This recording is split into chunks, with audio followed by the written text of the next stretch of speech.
মনে রাখুন, আল্লাহর মতো কেউ আপনাকে ভালোবাসে না। আমি আমার সন্তান বা পিতামাতার প্রতি যে ভালোবাসা প্রদর্শন করি তা আল্লাহ তাআলাই আমার ভেতরে দিয়েছেন। আমরা এমনি এমনি কাউকে ভালোবাসতে সক্ষম নই।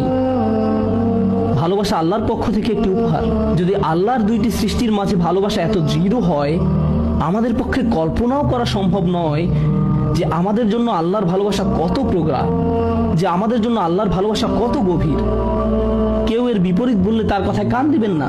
একমাত্র যে মনে করে আল্লাহ তাকে ঘৃণা করে, তার কোনো আর আশা নেই, সে হলো শয়তান। সে এটা বিশ্বাস করে।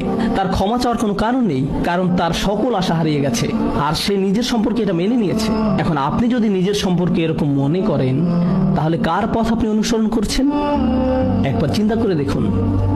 যদি আদম আলাইহিস সালাম জান্নাতে থাকা অবস্থায়, আর জান্নাতের চেয়ে উত্তম কোনো জায়গা তো আর আপনার পক্ষে থাকা সম্ভব নয়, তারপর তিনি একটি ভুল করলেন আর আল্লাহ আযজা ওয়া জাল্লা তাকে দুনিয়াতে পাঠিয়ে দিলেন। এখন আদম আলাইহিস সালাম যদি এরকম চিন্তা করতেন, আমার এত বড় একটা ডিমোশন হয়ে গেল, আমি কিভাবে আল্লাহর সাথে আবার কথা বলবো?